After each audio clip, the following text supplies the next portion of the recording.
damai na semurung sian saluhuk na roha imam mangaramoti ate-ate do pikiran munu di bagasan Kristus Yesus Tuhan tai. Amin.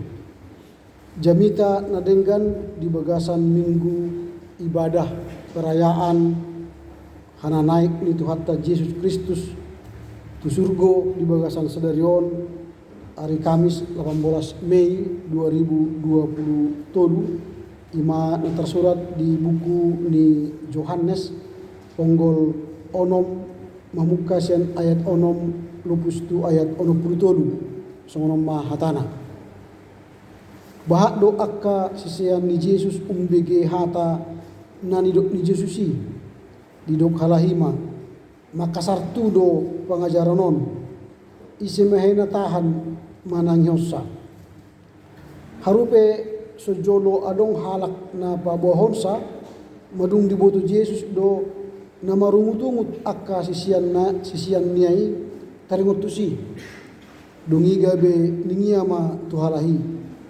adokke nasosonang rohamunu di pangajarani biado muda di idahamu saulahon anak ni jolmai mulak manaik tu inganan humani tondi ido na mangalehen hanguluan anggo sibuk nada adong gunani i akahata nahudokon ido tondi dohot hanguluan imasahakna marende meta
Marita Sudena. Selamat hari kenaikan. Hari kenaikan adalah hari yang keempat dalam perayaan umat Kristen. Setelah Natal, Jumat Agung, Paskah, kenaikan. Lalu yang terakhir nanti adalah Pentakosta. Itu 2 minggu lagi. 10 hari setelah hari kenaikan, hari Pentakosta. Jadi perayaan yang kelima ini juga sudah sampaikan tahun yang lalu, karena tahun yang lalu juga saya khotbah kenaikan di sini. Saya sampaikan bahwa ini adalah perayaan yang paling sepi. Tidak ada pesta, tidak ada perayaan, tidak ada panitia. Karenanya sepi, apalagi pelaksanaannya hari Kamis. Dan biasanya gereja, saat tahun yang lalu juga sudah sampaikan, merayakan hari kenaikan supaya agak rame, dibuatlah kebaktian Padang. Jadi pada kebaktian Padang itulah dirayakan hari kenaikan. Jadi persis seperti Yesus naik kan. Jadi orang-orang pergi ke Padang melihat langit dan disitulah kita mengimani Yesus naik ke surga. Mungkin tahun depan diprogramkan lah supaya GKP Binjai kebaktian Padang pada Kamis pada hari kenaikan seperti ini, sehingga nanti kepada perayaannya itu kan kita melihat ke surga ya Yesus sudah naik gitu ya. Jadi lebih enak merasakannya. Memang di gereja-gereja Jawa, di daerah kalau kami dulu di Jogja, pada perayaan hari kenaikan ini semua orang kebaktian Padang dan beribadah di luar gereja. Kalaupun tidak pergi jauh, ibadahnya di luar sana, di lapangan itu. Itu. Jadi lebih baik. Jadi kita beribadah di lapangan sana sehingga suasananya lebih melihat Yesus naik ke surga. Nah itu ya mungkin nanti diprogramkan lah. Tema kita pada hari ini ialah mengimani Yesus naik ke surga. Mengimani Yesus naik ke surga. Jadi kalau kita baca teks yang baru saja kita dengar tadi, memang tidak ada kaitannya dengan Yesus naik ke surga. Saya renungkan ya di mana lah nanti kaitannya ini kepada kenaikan Yesus ke surga ya. Karena ayat sebelumnya, ayat 53 sampai 58 itu bicara soal perjamuan kudus, makan roti. Kalian nanti akan makan dagingku dan minum darahku. Bagi murid Yesus itu pernyataan yang tidak pernah didengar. Ini pengajaran yang sama sekali di luar pemahaman mereka. Itulah makanya Yesus berkata, murid itu merespon ajaran Yesus itu berkata, perkataan ini keras. Siapa yang sanggup mendengarkannya? Masa diajar kita makan daging, diajar minum darah? Ini kan kanibal. Karena mereka belum paham ajaran Yesus. Maka mereka berkata, perkataan ini cukup keras. Siapa yang tahan mendengarkannya? Tidak ada yang sanggup. Murid-murid ini sendiri tidak sanggup mendengar ajaran Yesus bahwa kalian nanti akan makan dagingku dan minum darahku. Gimana caranya? Ini yang menjadi topik dari khotbah ini. Lalu Yesus mendengar, walaupun belum ada orang yang menyatakan kepadanya, di ayat 61 itu Yesus tahu murid-muridnya bersungut-sungut. Karena mereka tidak tahu, tidak sanggup mengerti ajarannya. Lalu Yesus berkata, apakah itu menggoncangkan imanmu? Ini pertanyaan yang menohok kepada Yesus, kepada muridnya. Apakah itu menggoncangkan imanmu? Artinya kalau saya ajar kalian makan dagingku dan minum darahku, apakah itu menggoncangkan imanmu? Para murid makin bingung. Tidak ada yang mengasih tahu, kok tahu dia. Kita bersungut-sungut soal ajarannya tadi. Bahkan Yesus melanjutkan perkataannya, bagaimana jika kamu melihat anak manusia naik ke tempat di mana ia sebelumnya berada? Ayat 62 itu. Jadi ini mungkin kaitannya dengan naik ke surga. Yesus menyatakan, kalau engkau terguncang imanmu hanya dengan perkataan makan dan minum daging dan darahku, bagaimana kalau saya katakan anak manusia itu akan naik ke tempat di mana dia berada? Makin dalam lagi, makin bingung lagi. Gimana caranya Yesus naik? Waktu itu belum ada pesawat. Gak ada Airbus, Boeing 737 misalnya, Airbus pun belum ada. Bagaimana Yesus naik ke surga? Itu kan makin bingung. Nah, ini konteks di mana teks ini ditulis. Sehingga para murid semakin bingung karena Yesus mengatakan anak manusia itu pun akan naik ke tempat dari mana ia datang sebelumnya. Nah, kembali ke tema tadi, mengimani Yesus yang naik ke surga. Pertanyaan kita sekarang ialah, bagaimana cara kita untuk mampu mengimani Yesus naik ke surga berdasarkan teks hari ini? Ada 3 hal yang bisa kita pelajari dari teks ini. Bagaimana cara kita mengimani Yesus yang naik ke surga itu? Ada 3 hal. Kalau kita baca atau kita renungkan lebih dalam, bagaimana caranya mengimani? Yang pertama, pemahaman akan ajarannya. Ayat 61 itu Yesus hendak mengajarkan kepada para murid, pahamilah ajaran. Kalau kalian berkata perkataan ini sangat keras, kita tidak sanggup mengerti ajarannya, maka dalam beriman pahamilah ajaran Tuhan. Jadi dalam rangka merayakan hari kenaikan Yesus ke surga ini, pahamilah ajaran iman Kristen. Jangan asal beriman tapi tidak paham. Ada banyak orang sekarang dalam zaman sekarang beriman yang salah. Apa itu beriman yang salah? Yesus kan hari ini kita rayakan naik ke surga, bukan? Dan dia akan datang kembali menghakimi orang yang hidup dan yang mati. Apakah Yesus sudah datang? Belum. Sampai sekarang belum kan? Yesus hanya naik ke surga dan belum turun. Kalau turun Yesus ke bumi ini sekarang, maka sudah game over, berakhir. Kita akan dihakimi orang yang hidup, karena yang dihakimi pertama ialah orang yang hidup dan orang yang mati. Tapi sampai sekarang Yesus belum datang. Tapi ada orang beriman sekarang, dia katanya sudah pernah ke sorga, turun lagi ke bumi. Pernah ke neraka, turun lagi, naik lagi ke bumi. Ini ajaran sesat. Ajaran sesat. Yesus aja yang pernah naik ke surga, belum turun sampai sekarang. Bagaimana mungkin orang pernah ke surga, turun lagi ke bumi? Berarti dia melebihi Yesus. Ini ajaran sesat itu. Jadi jangan percaya kepada pendeta gereja yang mengajarkan itu. Tidak ada orang yang pernah turun dari sorga sampai sekarang. Yesus aja belum turun. Bagaimana kita mau mengimbangi Yesus?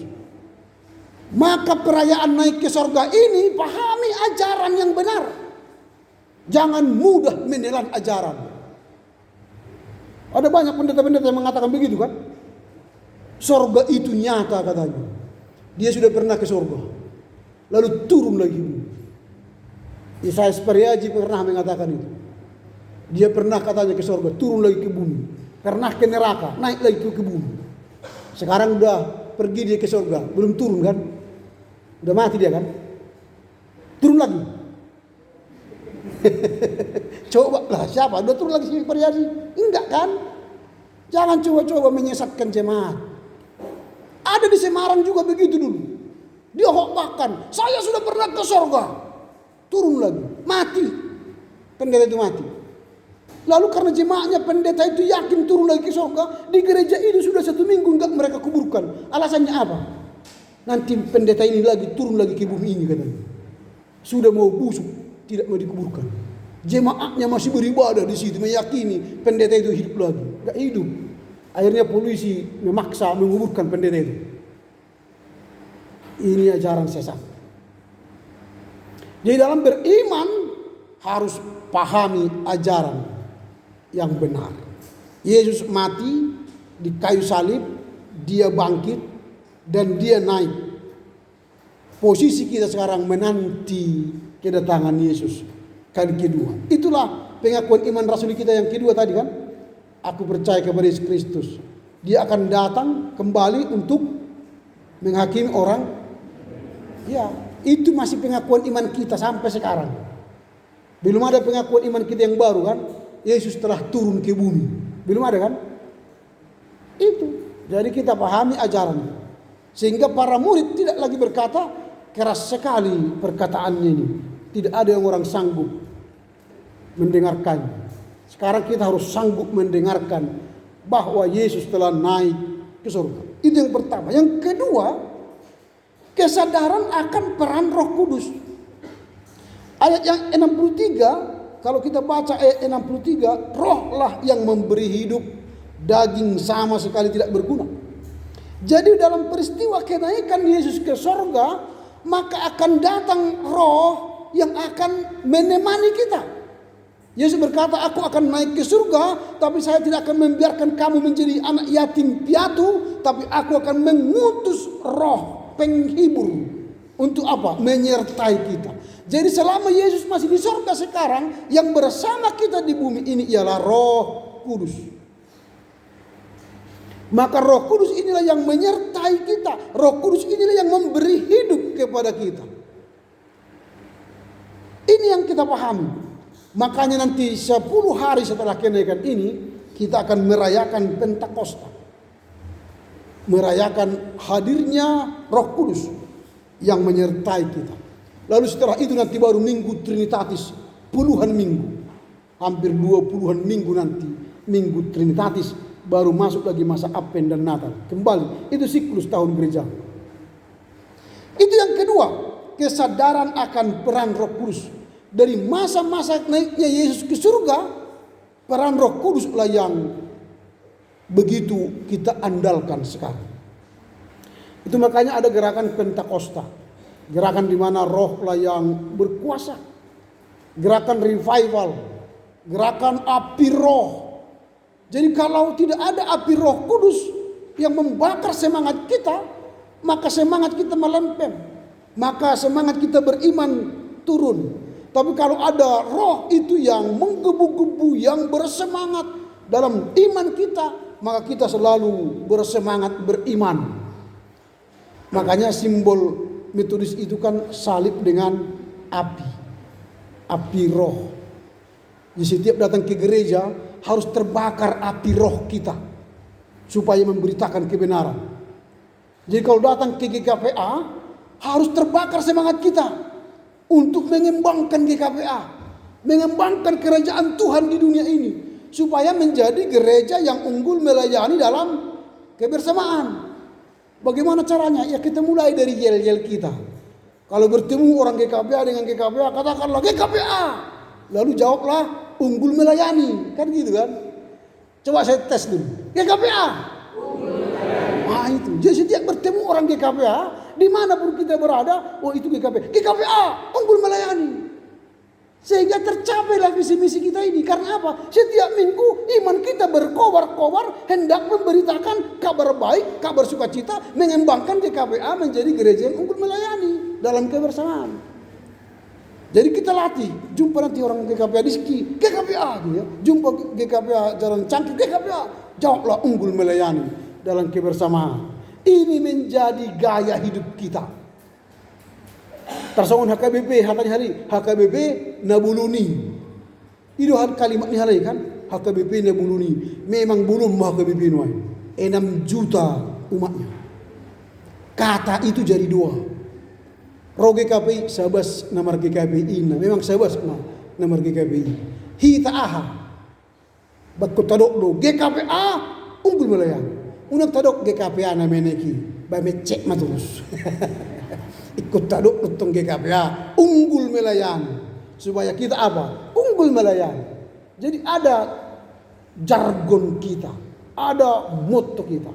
Jadi kita mulai dulu ya. GKPA. Wah, jadi kalau Tuhan mendengar ini sekarang di sorga, maka kita akan unggul melayani. Menjadi suami yang unggul, menjadi istri yang unggul, menjadi anak yang unggul, menjadi sintua yang unggul, menjadi pendeta yang unggul, melayani dalam kebersamaan. Maka majulah GKPA kita ini. Ini yang kedua. Yang ketiga ialah komitmen untuk mengikuti Yesus. Ketika Yesus naik ke surga, maka para murid kemana? Apakah mereka akan meninggalkan pelayanan? Hei, jangan, kata Yesus. Maka kata malaikat itu, jangan lagi lihat ke surga. Pulanglah ke Yerusalem. Beritakanlah Injil mulai dari Yerusalem terus ke ujung bumi. Maka ketika Yesus naik ke surga, maka estafet kepemimpinan itu dialihkan kepada para murid.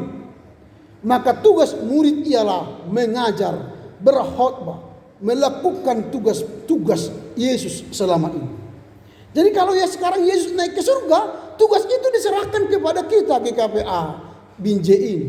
Untuk apa? Berkobar-kobar memberitakan keselamatan kepada keluarga, kepada masyarakat, kepada lingkungan di mana kita tinggal dan bekerja. Jadi mengikut Yesus itu menjadi komitmen kita.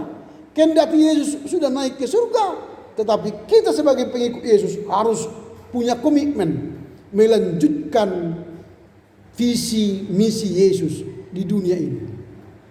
Jadi kasih Yesus bagi kita sudah komplit. Dia sudah mati, sudah bangkit, sudah naik ke surga, sudah komplit. Tapi kasih Yesus di dunia ini belum komplit. Maka kitalah yang akan mengkomplitkan kasih Yesus di dunia ini. Itulah komitmen kita mengikut Yesus. Apa yang hendak kita renungkan dalam rangka perayaan kenaikan Yesus ke surga hari ini? Ada 4 hal yang harus kita kerjakan dalam rangka merayakan hari kenaikan ini. Yang pertama, kita memiliki keterbatasan pemahaman. Makanya tadi para murid mengatakan, bagaimana mungkin kita sanggup mendengar perkataan ini? Berarti kita memiliki keterbatasan memahami ajaran Yesus. Jadi beriman itu memang harus terus belajar. Karena kita terbatas memahami kehendak Tuhan. Kita terbatas mengerti ajaran Tuhan. Kita terbatas mengerti isi kitab suci ini. Maka kita harus terus belajar dan belajar. Itulah peristiwa kenaikan ini. Kita sadar terbatas pemahaman kita. Karenanya kita berulang-ulang harus belajar kehendak Tuhan. Itu sebab kita setiap minggu datang lagi ke gereja ini. Karena keterbatasan kita memahami firman Tuhan. Kita berulang-ulang lagi baca di rumah, merenungkan firman ini. Karena apa? Kita memiliki keterbatasan memahami kehendak Tuhan. Itu yang pertama. Yang kedua ialah keberadaan dimensi rohani. Tidak mungkin kita makan daging dan minum darah secara murni, secara aktual. Lalu ketika Yesus berkata, makanlah tubuhku dan minum darahku, maka kita ambil orang, kita bunuh, ambil dagingnya makan. Bukan. Tapi dimensi rohani dari perjamuan kudus itulah yang hendak kita maknai. Maka ketika kita mengikuti perjamuan kudus, ketika diangkat roti, itu adalah simbol tubuh Yesus. Dalam pemahaman iman Luther, ketika dilaksanakan perjamuan kudus, roti itu tidak berubah jadi daging. Dia tetap roti, tetapi di dalam roti dan anggur itu, Yesus hadir nyata. Saya ulangi, di dalam roti dan anggur itu, Yesus hadir nyata. Maka ketika kita menerima roti dan anggur, itu bagaikan memakan tubuh roh, tubuh jasmani Yesus. Supaya tubuh kita ini ada tubuh Yesus di dalamnya. Supaya tubuh kita ini kuat seperti tubuh Yesus. Maka ketika kita menerima, katakan, ya Yesus, aku terima tubuhmu untuk berdiam dalam tubuhku. Itu dimensi rohani. Ketika kita minum anggur, di dalam anggur itu sudah menjadi hadir Yesus, menjadi darah Yesus. Lalu terimalah, ya Yesus, ku terima darahmu ini supaya masuk ke dalam tubuhku. Untuk apa? Membersihkan darahku yang kotor. Ias tutu,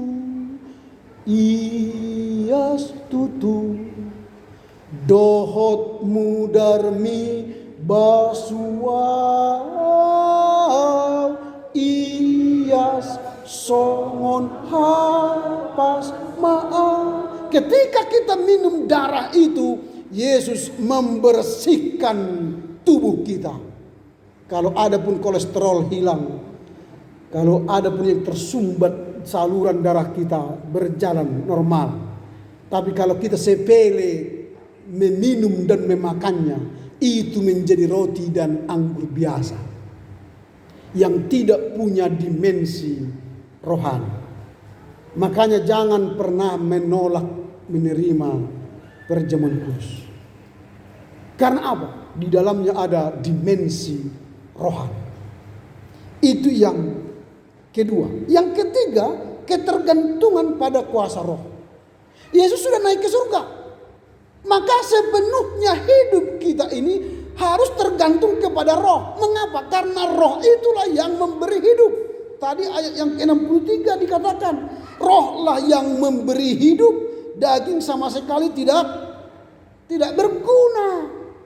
Jadi kalau Roh Kudus itu hidup di dalam diri kita, maka kita bersemangat. Suami yang bersemangat, istri yang bersemangat, jemaat yang bersemangat, pencintua yang bersemangat, pendeta yang bersemangat. Bukan yang melempem. Datang ke gereja tapi loyo gitu. Kalau datang ke gereja loyo tapi pulang harus semangat, gak apa-apa. Kita berbeban berat datang ke gereja, pulang dengan sukacita. Jangan datang ke gereja berbeban berat, pulang pun berbeban berat. Berarti tidak ada gunanya berkhotbah kan. Harusnya pulang dari gereja, wah terima kasih Tuhan, saya bersemangat lagi. Itu yang ketiga.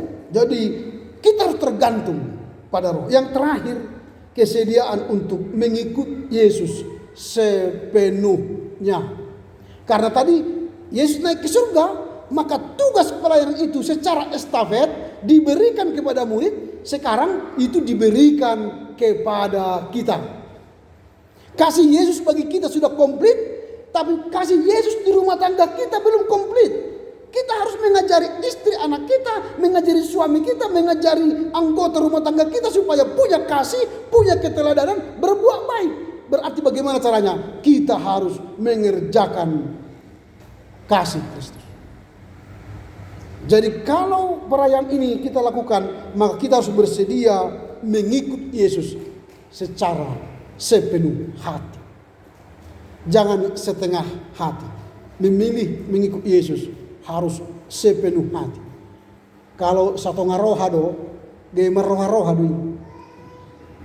Ada yang udah go roha sepenuh hati, maka tidak ada ruang yang kosong yang merusak hidup kita. Sama dengan suam-suam kuku kan, atau golom ria-ria.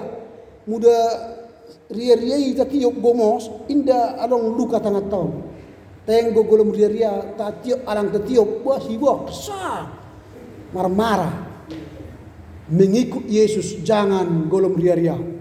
Jangan suam-suam kuku. Jangan setengah-tengah. Mengikut Yesus harus sepenuh hati.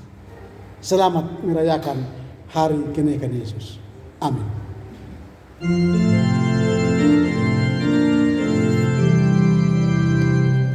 Amin, amin, amin. Natutugoi say marhanguluan na porsayai. Say marhanguluan na porsayai. Terima kasih ma'ale Tuhan ake madung manaik Yesus tu banua ginjang. Bahak do si putihon nami sian hana naik ni Yesus tu banua ginjang. Gawe hami ma menuruskan tugas pakkobasioni di tongani keluarga, gereja do masyarakat. Atong hami hutum mahu ale Yesus sian nasaroha nami jana lehen di hami gugu. Asumar sigatuk kami tutun di Purbadia akeido na mga lehen hanguluan di hami.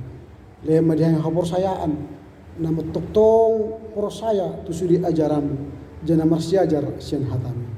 Atau pergugoy mahami dinamis tahun ari hananaikmon atau sona kami lupus tu ujungna. Marhite Yesus Kristus na dung manaik tu banua ginjang. Amen.